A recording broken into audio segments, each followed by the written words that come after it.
Et il y a un élément fondamental en ligne, c'est la régularité et la discipline. Si tu ne fais pas, ça ne marche pas. Tu ne fais pas une vidéo aujourd'hui pour faire l'autre dans 2 semaines. Non. Tu dois faire minimum 1 à 2 chaque jour. Pendant au moins 6 mois pour te faire remarquer. Oui. Moi, je fais 5 vidéos par jour. 5. Chaque jour. Ce n'est pas l'amusement. Ça devient un métier. Tu le fais parce que c'est le meilleur moyen de te faire remarquer. Et l'avantage que tu as, c'est que tu n'as pas d'autres personnes qui font ça. Ça veut dire que très vite, les gens sauront que si tu veux avoir des informations concernant le froid ou la climatisation, il y a une page là où le gars là, il parle seulement de ça. Tu deviens une référence dans ce domaine-là. Mais ce n'est pas en faisant une vidéo par mois ou pas tous les 2 semaines. Non. Ce n'est pas en produisant un contenu tous les 6 jours. Non. C'est en faisant chaque jour plusieurs contenus cohérents, pertinents, sans tomber dans le divertissement. Très important. Ne tomber jamais dans le divertissement. C'est un piège. Parce que le jour où tu vas faire un post pour dire qu'il y a un enfant en Ndokoti qui est tombé dans le puits, tu vas voir 2000 likes. Tu vas commencer à dire que peut-être que les gens aiment plus les enfants qui tombent dans le puits. Et tu ne vas plus parler du froid. Et les gens qui étaient sérieux, qui te suivaient, vont dire que vous voyez celui-ci, le dernier sérieux qui restait est parti. Parce qu'en ligne, ce qui est important, 1, les abonnés, ça ne sert à rien. Les abonnés ne servent à rien sur un site, sur Facebook par exemple. 2, le nombre d'interactions sur une publication, ça ne sert à rien. Qui est 1000 personnes, 50 000 personnes, 100 000 personnes qui aiment, qui commentent, ça ne te sert à rien. Tes indicateurs doivent être par rapport au type de client que tu recherches, c'est-à-dire la cible. Et tu dois donc avoir des indicateurs mesurables qui te permettent de savoir que tu as touché la cible, c'est tout. Tu peux avoir une publication, il y a 5 personnes qui like, que tu fais un chiffre d'affaires de 6 millions. Quelqu'un d'autre a 50 000 personnes, il habite où chez ses parents. Il faut faire très attention.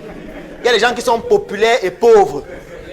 Parce qu'ils ont passé le temps à parler du divertissement, passé du temps à parler du n'importe quoi. Ils ont donc eu une audience qui se gonfle de feignants et de pauvres, qui n'ont rien à faire, qui viennent juste en ligne parce qu'ils veulent se divertir. Et le jour où tu dis qu'il y a un produit, dis que mon frère, parle-nous d'une Japa. Le produit, oui. Matériaux de construction, tu dois te mettre dans le conseil. Tu dois te mettre dans le conseil quand tu vends les matériaux de construction. Ne viens pas dire qu'ils vendent le ciment, ils vendent le fer à béton, on s'en fout. Viens nous dire que je vais vous parler aujourd'hui d'un immeuble qu'on est en train de construire à tel endroit. Ou je vais vous parler de telle maison qui s'est écroulée dernièrement. Je vais vous parler de tel élément. Il faut que tu sois celui qui conseille les gens.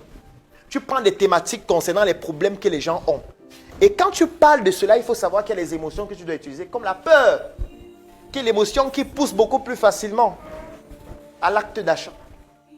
Et quand tu deviens la plaque tournante et qui conseille les gens veulent passer par toi avant d'acheter.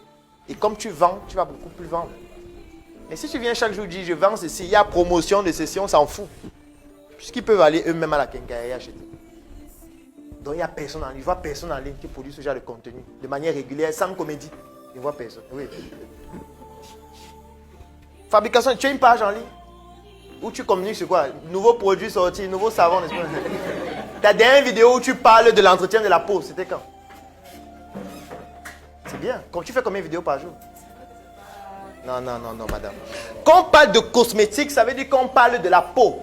Ça veut dire qu'on parle du bien-être. Ça veut dire qu'on parle de l'entretien. Ça veut dire qu'on doit régulièrement communiquer sur tout ce qui a trait à la dermatologie. On doit parler de la peau.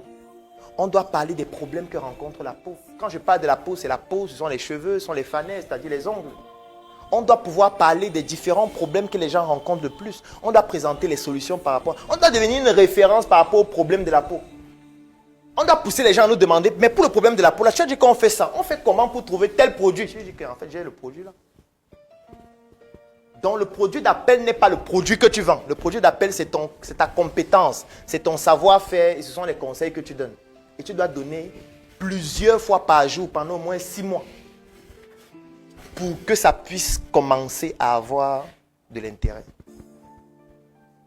Donc, ce n'est pas que tu fais une vidéo aujourd'hui, après tu te reposes. Tu dis que c'est dur. Hein?